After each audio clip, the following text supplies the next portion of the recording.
Hey, this is ZSH Zoo Tours. Today we're at one of the greatest zoos in Europe. Zoo Leipzig in Germany features the largest indoor rainforest of any zoo in the world, along with 850 species, an amazing aquarium, and lots more. Let's check it out. Zoo Leipzig opened in 1878, and for its first 100 years, it's probably fair to say that apart from some nice architecture that you can see here, it was not one of the world's great zoos. That all changed in the year 2000 when the zoo created a master plan called Zoo of the Future, and in just 20 years, they've transformed it into quite simply one of the best zoos that I've ever seen. We're stood in the Founder's Garden, which is the entrance to the zoo, and the one part of the zoo where they've retained most of the original buildings, but the rest of this zoo is absolutely mind-blowing, and we're going to head into our first area now. Our journey begins at one of my favourite areas in Zoo Leipzig, Africa. This part of the zoo features two main areas, the Kiwara Savannah and the Kiwara Coati, and we're going to head to the Kiwara Coati first because it is one of the coolest African exhibits I have ever seen. The Coati is filled with these huge rocks that you wander between. Nestled in amongst them are some habitats for some cute little African animals, starting with these dwarf mongoose. These are pretty common in zoos, but it's always a pleasure to see them. They are super cute, like slightly less boisterous meerkats, and this is a beautifully designed habitat for them. Loads of rocks for them to climb on, little branches. There's a couple of them nestling under a heat lamp here. There's also some Cape porcupines here, but we're going to head straight for the coolest part of this habitat. This is the main part of the Kiwara Coati. It was built in 2015, and you can see here a patas monkey, the world's fastest primate. They are really beautiful, but behind them is one of the main attractions, the mixed exhibit for cheetah and black rhino. I have never seen those animals mixed before. It is an absolutely amazing experience to see. And there's a glass viewing window next to the patas monkey that enables you to get very, very close to them. I don't think I've ever been this close to a cheetah, and I have certainly never been this close to two cheetahs. They are so like my two little cats at home. It is amazing to see them acting like this, always on the alert, always looking around, seeing what's going on. Cheetahs love to be in high vantage points so they can see across the plains that they live and look for prey, and this habitat does a great job of replicating that for them, and they seem to be perfectly happy sat right next to this viewing window where I'm watching them. These two are sisters, and one of them seems to be on the move now. And just coming around the corner is the other inhabitant of this habitat, the black rhinoceros. You can distinguish them from the white rhinoceros by their pointy lips rather than wide lips that the white rhinoceros has, and they are slightly smaller as well. Rhinos and cheetahs is such a unique mix, but the zoo's been doing it for almost 10 years now, and it seems to work very nicely. There's another area for the rhinos back here, which gives you another view of them. Next to the Coati is the Kiwara Savannah itself. This is a more traditional savanna for giraffe, scimitar horned oryx and various other animals, and they even have hyena in their own little enclosure away to the right of it. And a classic zoo mix along with the giraffe, there is zebra as well. These are Gravy's zebra, also known as the imperial zebra. It's the largest of the zebra and the largest wild equid as well. Scooting their way along the savannah is a large group of helmeted guinea fowl. This is probably my favourite African bird, I think. It's like somebody shrunk an emu and then crossed it with a turkey. They are so much fun to watch. I always like seeing these in zoos. And at the end of the savannah, separated off from it, is a flamingo lake. There's also a rope bridge that you can climb up over a river to get a different view of the savannah from up above. Once you make it to the top, there's a little viewing hide, and from there you can see our sleepy rhino friend from earlier. That is the end of the savannah. Next to it is a children's zoo with these adorable pygmy goats, and also a collection of small mammals like these amazingly named fat sand rats. Poor guys. The ubiquitous meerkats, and then in their own enclosure, for obvious reasons, the African lions. And now for something very special. The zoo has an area that contains all of the great apes, Pangolin. It starts with this wooden walkway through a wooded area, and there is a huge set of cliffs at the end, which is the outside habitat for the western lowland gorilla. Their outdoor area is absolutely enormous, and it's so good to see them have that much space. I'm pretty sure this is the biggest gorilla habitat I've ever seen. And when you go inside, you're greeted with a family of western chimpanzees. And it is a pretty sizable family. Look at them all running in. So many babies here. Obviously a lot of breeding success in the zoo. And they also hold the chimpanzee's cousin or a subspecies of chimpanzee, depending on which scientist you talk to, the bonobo. Sadly, they were a no-show for me today, so we won't see those, but we will see the orangutan in a second. But we're just going to spend some time watching these chimps. Each one of the species kept here has a sizable indoor area full of enrichment, and then a very, very large outdoor area that they have access to as well. It's amazing that they have all 4 of the great ape species here. 5, if you count me. And this is probably the best ape enclosure that I've seen. Here's the orangs. These are Sumatran orangutans, and this is the 3rd zoo in a row where we've seen baby orangs. Zoos really are doing all they can to try and mitigate the horrific circumstances that these animals face in the wild with the levels of deforestation of their habitats. I think it's only when they're on the floor, like some of them are here, that you can see just how long their arms are and how adapted to life in the trees these animals are. Moving outside, you can get a sense of just how big the outdoor enclosures for these animals are. That chimp looks so far away. And we've got a pair of orangs here as well in their part of the outdoor habitat. I think that's a puzzle box enrichment there that they have to solve and poke with sticks to get their food out of. This little one is really enjoying his rope. He has hold of something, I'm not sure what it is, almost looks like a plate or something, some sort of disc, but he was having a lot of fun playing with that. It's time to leave Pongoland and move to the next major area in the zoo, Asia. I hope you're enjoying these aerial shots, by the way. I'm trying to give you a better overview of the zoo and where everything is. Let me know in the comments what you think of them and whether I should continue. The first animal we'll see in Asia is the sloth bear. These Indian bears are one of the cutest of the bears and not particularly common in zoos. This might be the first one I've ever seen, I think. There's 2 of them in here and they share their habitat with rhesus macaques. Next up is a habitat for the Amur leopard, one of the world's most endangered cats. It's a beautiful habitat, but leopards are notoriously shy, and there was no sign of it today. I love the almost piano wire style of mesh that they use here. It gives you an amazing view, even if you can't actually see any cats. There's also a gorgeous little birdhouse which features these elephant shrews. These are absolutely adorable. You can see them snuffling around in the leaf litter here, and these guys are well equipped to snuffle because just check out those noses. It's almost like a prehensile nose. It's ridiculous. They are so cute.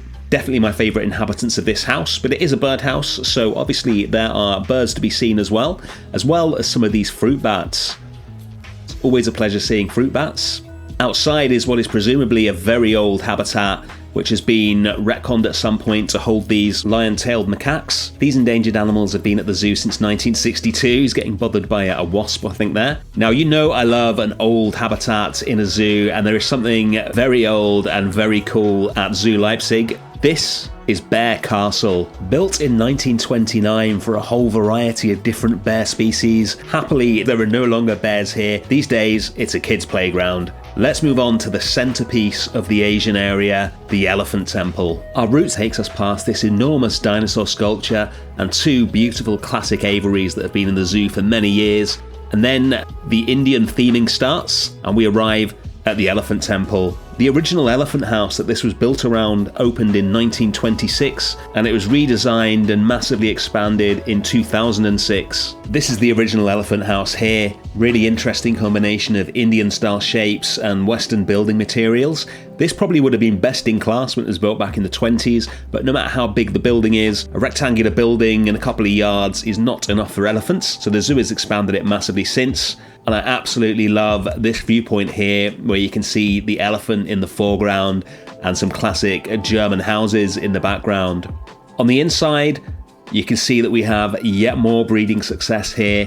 There are 3 baby or juvenile elephants in this shot. So cute. Definitely not the best elephant habitat I've seen. That honour would certainly go to Prague Zoo, but they've done a good job with the space available, I think. Whether city zoos like this should keep elephants at all is up for discussion. Below the elephants is a surprise. The Chinese pangolin. In the basement of the elephant house, you can go down into a mini nocturnal world where the zoo keeps the incredibly rare Chinese pangolin. A real treat.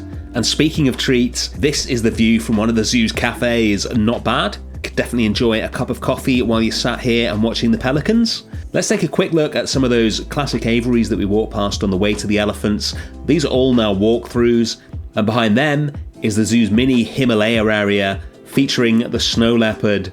Unusually, the snow leopard was actually less shy than the Amur leopard, so I actually managed to get a shot of him. And speaking of rarely seen animals in zoos, how about this one? The Kia, one of the rarest parrots in the world from New Zealand. The final animal we're going to see in the Asian area is not actually Asian, but always a treat to see, the California sea lion. This is a historical habitat, but despite its age, it's actually got a pretty sizable pool for them, and with some great underwater viewing, which I'm assuming is a new addition, but I'm not 100% certain on that. We're going to head to the other side of the zoo now. Before we hit Gondwanaland, we need to check out the South American area. This is the final part of Leipzig's Zoo of the Future master plan.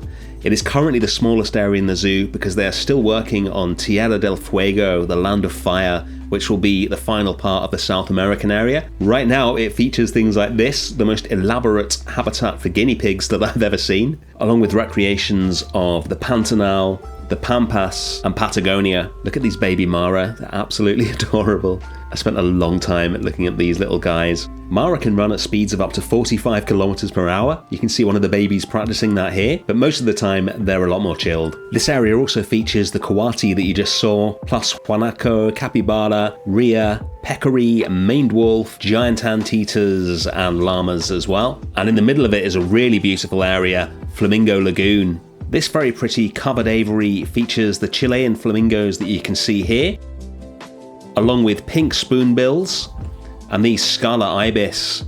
And because it's covered, that means they don't need to clip their wing feathers, so you can get to see the birds nesting up on some of the support struts.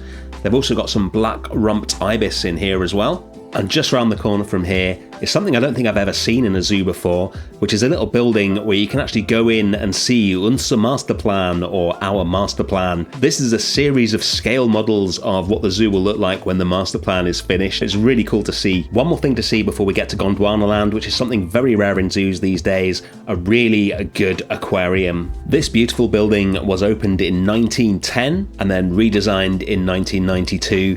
And it's full of very cool fish, lots of different tanks, and always the most important thing to see in a zoo when I was a kid, sharks. The aquarium is split into 3 areas, one full of saltwater tanks that you can see here, one with freshwater tanks, including a really cool little fish that we're going to see in a minute, and then a whole section for reptiles and amphibians in vivariums, but that's closed for renovations at the moment, so we won't be seeing that. My favourite inhabitant of the freshwater hall was this giant freshwater pufferfish, but the centrepiece of the area is a huge circular tank above the seawater hall, which is full of these rays and bonnethead shark.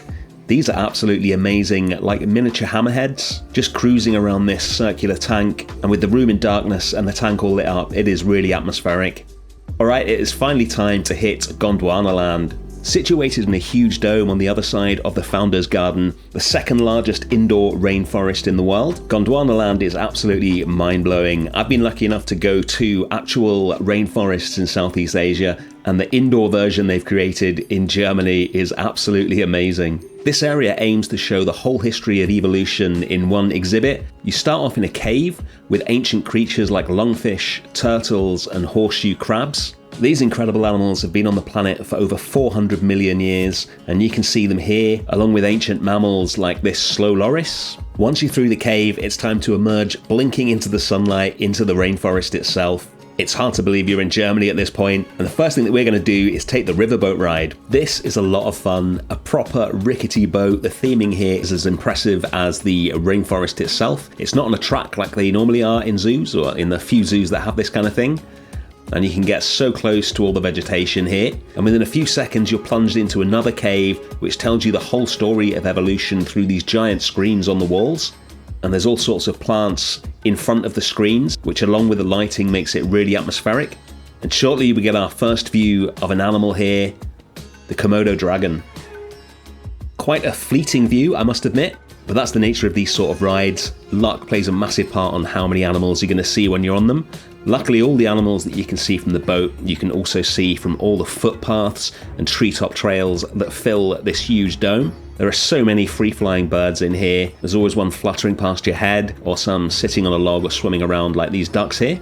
And like I say, the theming is absolutely amazing. Abandoned jeeps, waterfalls, it all just looks absolutely incredible. Alright, time to get off the boat and go and explore the jungle. Back on dry land, the first place we're going to visit is Squirrel Monkey Island. I love a good squirrel monkey walkthrough. They have an amazing one at London Zoo, and whilst you don't get as close to the squirrel monkeys here, the scenery more than makes up for it. It really is like you are in the middle of a jungle. There's no geographic theme in Gondwanaland. It's not a representation of one particular jungle. It's like a symbolic jungle with jungle animals from all over the world, and you can quite literally get lost in here. There are so many animals in here, like this beautiful ocelot having a little sleep, and this agouti just trotting off to explore his little habitat next to this pond here. A lot of the habitats have multiple viewpoints as well. There's also some very impressive fish like Arapaima, and two of my favourite inhabitants, the giant otters. I think there is a whole pack of these here. I just saw these two. I know they bred them recently. I'll never tire of seeing giant otters, and this is certainly the most beautiful habitat I've ever seen for them. I can never decide if giant otters are my favourite or Asian small-clawed otters, although maybe sea otters. I've never seen those IRL. Let me know in the comments what your favourite species of otter is. Next up are Diana monkeys from Africa. Zoo Leipzig is part of the European Conservation Breeding Programme for these. And now we're going to ascend into the treetops on this rickety wooden bridge, which just gives you an amazing view over this huge indoor rainforest. The planting in here is absolutely next level, and everywhere you look, the scenery is just spectacular. You can see one of the riverboats going past at the bottom there. You can get right up to the top. You can stand behind waterfalls. There's just amazing views everywhere. And talking of amazing views, a little sneak peek here of a gorgeous little fishing cat. And going back to what I was saying about otters, here is my other favourite, the Asian small-clawed otter. Going for a little swim. The final animal that we're going to see on our tour of Zoo Leipzig is the Malayan tapir. What an incredible animal, and what an incredible zoo. Thank you so much for watching as always. In the next episode, we're going to be visiting a zoo that is built in a real jungle, Singapore. I'll see you then. Bye.